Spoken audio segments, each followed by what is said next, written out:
You're listening to Crow's Cast, a podcast by USF St. Petersburg's student newspaper, The Crow's Nest.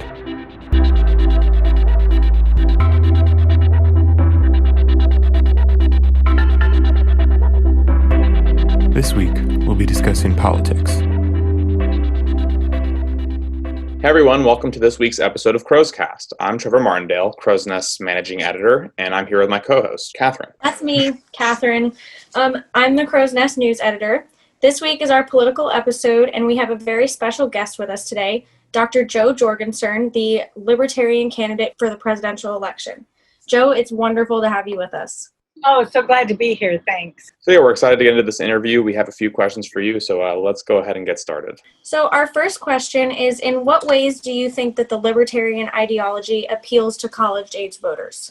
Well, the fact that we think that college-age voters know better how to run their life than any special interest or politician in Washington can. And, college-age students or even just college-age voters, really looking at the trend, looking at the statistics, your generation is just naturally libertarian, that you believe that people should have rights. You think that people, and I hate to say you, like you as a person, I don't know what you believe, but statistically speaking, if you look at the numbers, people of the younger generation believe, well, of course you should be able to own a gun, if you're not hurting anybody and you're just defending yourself. And of course you should be able to use marijuana or maybe even any other drug that you want if you're not hurting anybody. So it's very much a live and let live kind of attitude. And that's what the Libertarian Party has been trying to do for 50 years, is to allow us to peacefully coexist and live with each other, as opposed to under a one-size-fits-all directive from the government. So one thing that you and the Libertarian Party in general has kind of espoused is the idea that the federal government is like intrusive and overbearing. Yes. But however, in a time of crisis like the COVID-19 pandemic that we are in currently, many proponents of federalism argue that the federal government must be equipped to protect its citizens in these times. So how do you think, or what do you think the government's role should be in moments such as the pandemic that we're in?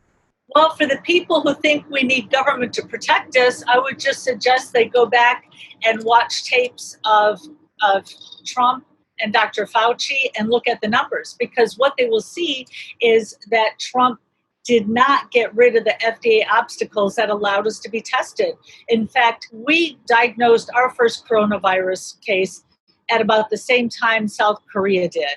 But they quickly almost eradicated COVID-19 with extensive testing by knowing who could go out, but who needed to stay home.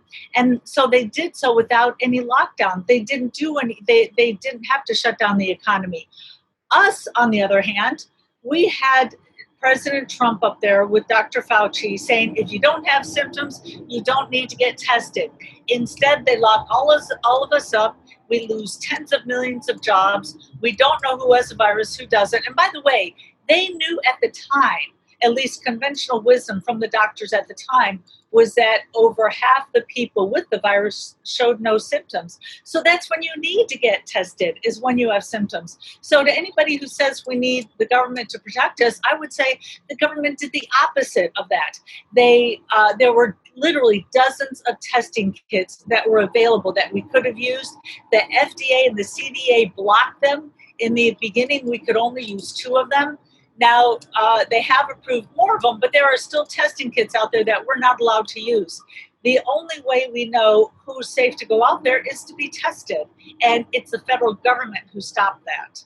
And by the way, can I also suggest the ramifications, which is it was the federal government that, because they locked us all down, we lost tens of millions of jobs, businesses have closed, people have lost their jobs and can't pay their rent, can't buy food. How is that protecting us? That's simply making things worse. Our next part is just kind of explaining your grievances with the two-party system and just kind of sharing your opinion on that. Well, first of all, one grievance is that they're in power. They know that they're doing a lousy job. They don't want anybody else's voice to be heard. I'm on the ballot in every single state, all 50 states. That means every American can vote for me. And yet they kept me off the debate stage. And I can see why, because they don't want anybody to see there's an alternative. Now, that's with how they're handling this for the American people. Notice it's the Americans who are losing out because they don't know there's another choice, which is why I'm so glad that people like you are actually doing the media's job. And, and this is what's so frustrating is the media, they don't have to agree with us, but I would suggest it's newsworthy to have somebody on the ballot in all 50 states that everybody could vote for. That's something they should be at least telling people about. Now, my grievance with them philosophically of how they run government, the way the Democrats and Republicans do it is they believe in a one-size-fits-all, where we all vote for one way of doing things. Whereas the Libertarian Party says you should be able to be free to choose your own way. And let me give you an example. Let's take education. Let's say you want to send your kid to a school with prayer and your neighbor doesn't. In the old two-party system, what you have to do is you have to battle it out.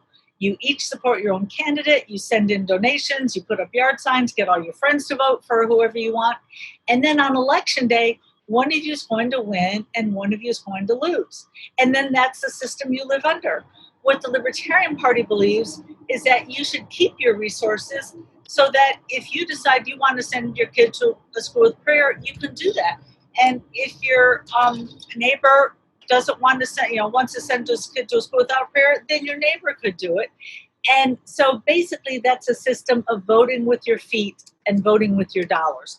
So rather than we all put our votes for one person and that one person tells us how to live, we each get to use our dollars to vote. And I would suggest that that's why there's so much dissension, so much polarization in this country, because we're all having to vote and agree on education, vaccines, healthcare, Social Security. I mean, what if government said, okay, we're all going to vote to see, are we going to be vegetarian or are we going to be steak eaters? And you can imagine how people wouldn't like that. How of course, there's going to be opposition to that. But that's what they're doing in every other area of our lives. So to continue with the whole theme of the two-party system, we've seen a lot of candidates for office in either party kind of buck the orthodoxy of their party, such as Bernie Sanders in the Democratic Party or even Donald Trump in the Republican Party, where they've obviously caused an ideological shift and have had impact on their party's ideology or platform even. So in terms of just like your theory of change, why not join one of the two parties which are obviously favored in our electoral system and then try to implement your ideas through that avenue? Because they don't believe in giving voters the right to make their own choices. Both of them believe that people in Washington should be making decisions for us. Neither political party thinks that we should be making our own choices.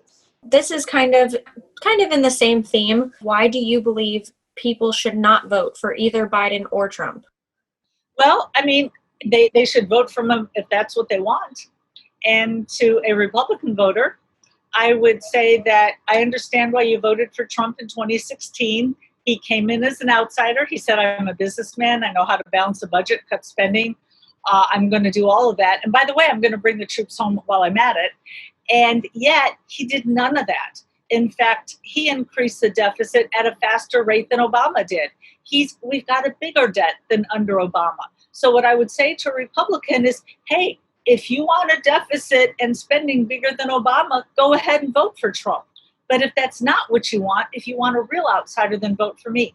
And as far as the Democratic Party side, I would say, the Democratic Party is not the one that I grew up with. In the 1960s, the Democratic Party was anti-war, pro-free speech, pro-little guy, and now they are none of that. And, they muzzled Tulsi Gabbard. She was the only anti-war voice up there, and they wouldn't let her on the debate stage. They practically bought Bernie off. And by the way, even speaking of, just the politicians that people have like Obama and Hillary Clinton to some degree, back in 2012, both Barack Obama and Hillary Clinton thought that gay marriage should be illegal. And it's like, where's the Democratic Party on that? Aren't they supposed to be for the little guy?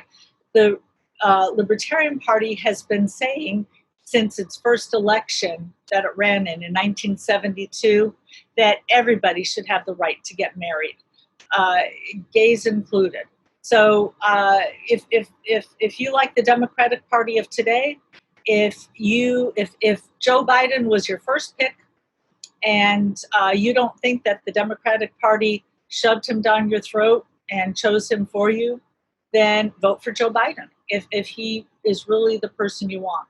But if you liked Tulsi Gabbard's anti-war stance, if you like Bernie Sanders' idea, if you liked Elizabeth Warren's ideas, then is Joe Biden really the person you want to vote for?